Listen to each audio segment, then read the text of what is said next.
Film. Bu yer endi shu juda mashhur joy, dunyoda ham tabiati go'zalligi, havosi tozaligi bo'yicha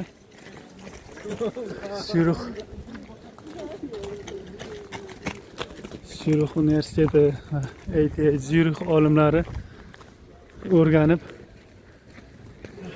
tabiatshunoslari maslahat bergan ekan, dam olish maskani qilamiz deb 100 yil, 150 yil oldin. Shundan keyin mana bu yer dunyoga mashhur dam olish maskanlaridan biri. Shveysariyaga kelgan, Syurixga kelgan odamlar hammasi mana shu yerga keladi. Mana FIFAga kelgan futbolchilar dan tortib hammaligigacha. Mana yaqinda Syurix kino festivali bo'ldi. Ko'plab aktyorlar ham keldi. Yo'l chekkasida tadbirlar bo'ldi, aholi ham qatnashdi. Odamlar ham bemalol hamma. O'shalar ham shu yerga kelganini ko'rdim yangiliklarda. Muhammad Ali kelgan 1971-yilda germaniyalik bokschi bilan shu yerda jang qilishga kelgan. Lekin men bu yerda jang qilishni istamasdim. Bu yer peaceful country, Switzerland, ya'ni tinch davlat bu yer deb intervyular bor, mashhur intervyular. Mana bunaqa baland bir antena bor, mashhur. Ko'plab o'shaligi FIFAga kelgan futbolchilardan tortib Syurixga kim kelsa kelar ekan. Men ham shanba kunlari kelaman deb hech imkon bo'lmay mana keldim bugun.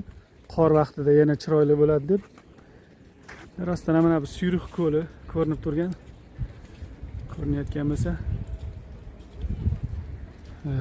bu tarafda Syurix shahri mana. Ha, bu yoqda Gallen deganmi shaharcha. Mana bu Syurix shahri mana. Syurix ko'li ko'rinib turibdi. Hamda yaqinlashtirsak qani. Mana 10 marta yaqinlashtirdim. Nima tepalikka chiqaman yana. Ana bu yuqori nima nuqtaning tepasigacha chiqish mumkin.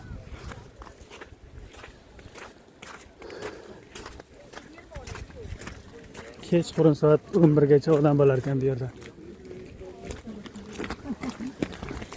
Muhammad Ali bu yerda boksdan oldin tadbir mashqlar qilgan. Mana shu yerlarda yugurib, mana bu yerdagi skameykalarda o'tirgan mana. Ana yoqda mana hozir videoga oldim, antenaning pastida. Muhammad Ali Syurix desalar, internetda chiqib keladi. Udliberg, Syurix, Switzerland. Udliberg, Syurix shahri, Shveysariya.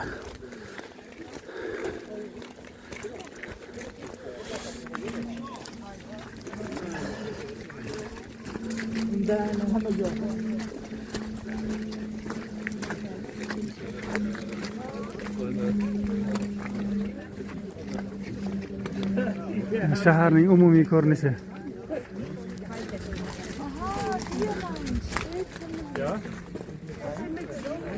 Tepalikka ham chiqsa bo'lar ekan. Bugun qorligi sabab yopib qo'yganman, ko'rinmayapti odam.